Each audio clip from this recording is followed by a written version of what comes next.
Seifuku o harakiri ay isang uri ng pagpapakamatay na may dignidad. Ibig sabihin ay sinaksak din nila ang kanilang mga sarili.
Ating topic for today is about the temple of Sengakuji.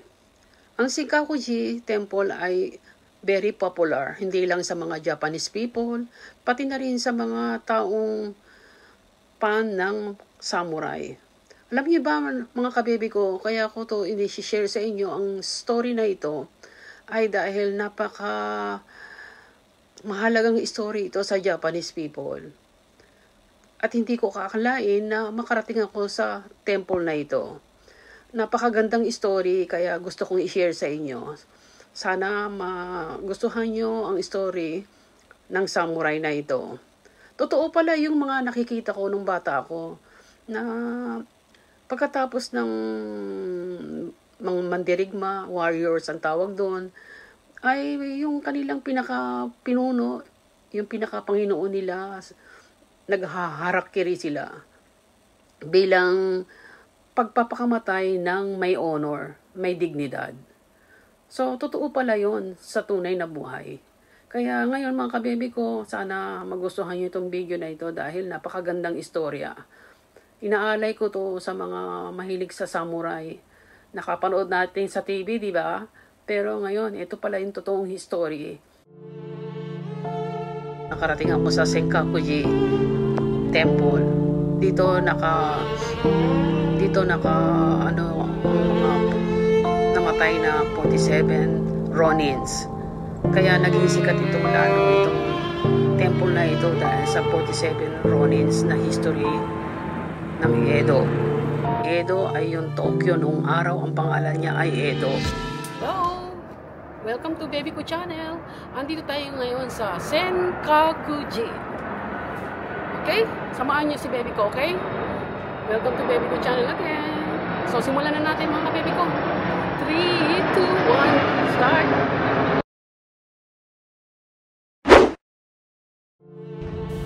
Ang Senkakuji Temple ay sikat, famous, dahil sa story ng 47 Ronin. Ang ibig sabihin ng Ronin noong 18th century ay samurai warriors. Ang 47 Ronin ay totoong nangyari sa totoong buhay noong 18th century. Ito talaga ang totoong nangyari. Okay? Kwento ko sa inyo ha.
Asano Naganori. Si Asano Naganori ay isang batang warlord noong 18th century.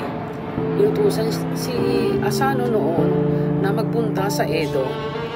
Ang Edo noon, ang pangalan noon ng Tokyo ay Edo. Inutusan siya upang makipag-usap sa mga shogun. Ang ibig sabihin ng shogun ay ang shogun ay diktador ng militar noong araw. Diktador ng militar nung araw, so ibig sabihin noon meron na talagang diktador ng militar. So ito raw ay inuutos para hindi daw magkaroon ng problema nung araw sa mga kayamanan, mga ganon. Sa Edo Castle ay tinuruan si Asano ng mga etiquette kung paano ang gagawin niya pagdating niya sa Edo Castle. Ibig sabihin yung mga rules and regulation, yung mga etiquette. Nakipagkita siya kay Kira Yoshinaka. Ininsulto ni Kira si Asano. Kaya ang nangyari, si Asano ay nagalit kay Kira. At dahil nagalit si Asano, ay gumuhit siya ng punyal sa muka ni Kira. Na yun ay isang etiquette na bawal yun gawin. Pero dahil sa galit ni Asano, gumuhit siya ng punyal sa muka ni Kira. At dahil mababaw lang naman yung ginuhit niya sa mukha ni Kira, pero bawal pa rin. At dahil bawal ito sa Edo Castle na magsugatan, mag-away sa loob ng castle, dahil nga sinugatan niya, ang penalty dito ay kamatayan. Kamatayan sa pamamagitan ng harakiri. Ang ibig sabihin ng harakiri ay yung sarili mong suicide. Harakiri or seppuku. Ibig sabihin, nung panahon ng samurai noon, pag sinabing harakiri, nakapanood natin sa pelikula noon, di ba? Yung sword, sasaksak mo sa stomach mo. Bilang kamatayan, penalty mo dahil sinugatan niya si Kira. Bilang pagtupad ni Asano sa paglabag niya sa batas na sinaktan niya, ginuhitan niya sa muka si Kira, ay sinaksak niya yung sarili niya. So, namatay siya. So, yung kanyang mga warriors na 46 sa labas na naghihintay ay umuwing malungkot dahil yung kanilang leader na si Asano ay namatay. Ang code ng mga mandirigma o ng mga warriors na namamahala sa kanila ay patayin si Kira. Si Oishi Kuranosuke ang nagpayo sa mga warriors na tauhan na patayin nila si Kira bilang paghihiganti sa kanilang amo. Binantayan ng mga spy ni Kira si Oishi na iniisip niya siguro na baka siya balikan. Kaya ang ginawa ni Oishi, nagkunyari sila na wala silang intensyon na balikan si Kira, na wala silang intensyon na mag-rest back sa kanila. Marami pang mga pangyayaring ginawa si Oishi na pagkukunwari para lang makumbinsi niya si Kira na talagang wala silang plano siyang patayin bilang paghihiganti. So ang nangyari, si Kira naniwala na talagang hindi niya talaga ako papatayin, wala silang planong patayin akong rest back. So, tinigil niya na yung pag-i-spy kasi nga naniwala siya na wala nang nangyayari. Umabot ng 2 years ang pag-i-spy ni Kira kay Oishi. Dumating ang araw ng paghihiganti. Dinala ni Oishi ang mga ronin sa Edo. Ang Edo ay Tokyo. Nilusob nila ang palasyo ni Kira. Pinatay nila ang maraming tao sa loob ng palasyo ni Kira. Nakita nila si Kira sa storage. Ngayon, nung makita nila si Kira sa storage, sinabi ng mga warriors kay Kira na mag-harakiri. Harakiri or seppuku. Yung sasaksakin mo yung sarili mo sa stomach. Pero tumanggi si Kira. Ayaw niyang magharakiri. Kaya ang ginawa ng mga warriors ay hinawakan ng ulo ni Kira at pinutol ang kanyang leg, ang ulo. Pinutulan nila ng ulo si Kira gamit ang parehong sword, punyal na ginamit ng kanilang amo na si Asano. Habang hawak ng mga 47 Ronin ang ulo ni Kira, ay dinila nila ang ulo ni Kira sa kanilang Panginoon na si Asano. Imagine mo itong kinatatayoan ko ngayon. Mukashi na Mukashi, long time ago. Dito daw nakalagay sa kinatatayuan ko yung samurai noon na yung kubi daw neck. Dito daw hinugasan yung ulo. Okay? Pagkatapos dalhin ng mga 47 Ronin ng mga warriors ang ulo ni Kira sa kanilang Panginoon na si Asano, ay isinuko nila ang mga sarili nila sa batas. According to the history, ang 47 Ronin ay nag-commit ng harakiri. Ang seifuku o harakiri ay isang uri ng pagpapakamatay na may dignidad. Isang ritual suicide or die with honor. Nakikita nyo yung aking kinatatayuan ngayon.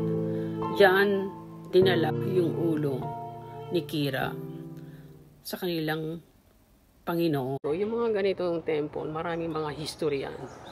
Hindi yan ikikip kung wala talagang mga importanteng mga history dito sa Japan, okay? Narinig ko pa lang yung kwento, parang ano na eh, nakaka-touch yung yung story.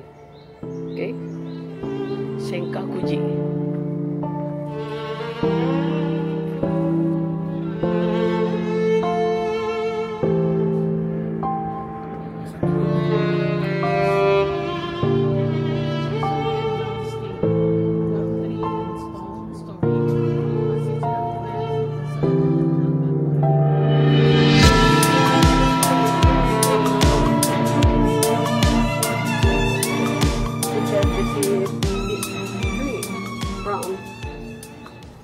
Yosei took part in the attack on the Kira Kozuke at the age of 16.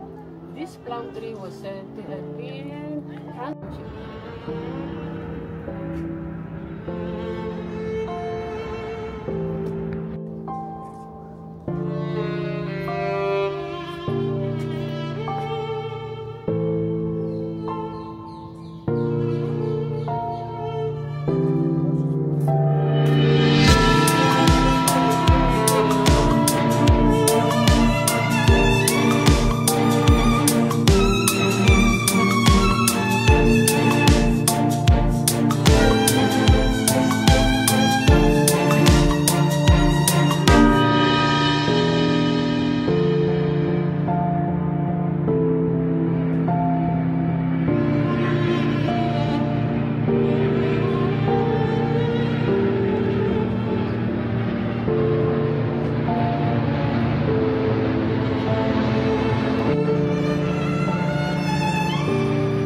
Senkakuji. Thank you for watching. Sana nagkaroon kayo ng konting kaalaman about sa Senkakuji. Thank you for watching mga kabibi ko. Arigatou gozaimasu. Sayonara.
Don't forget to like, share, and subscribe. Bye! Arigato!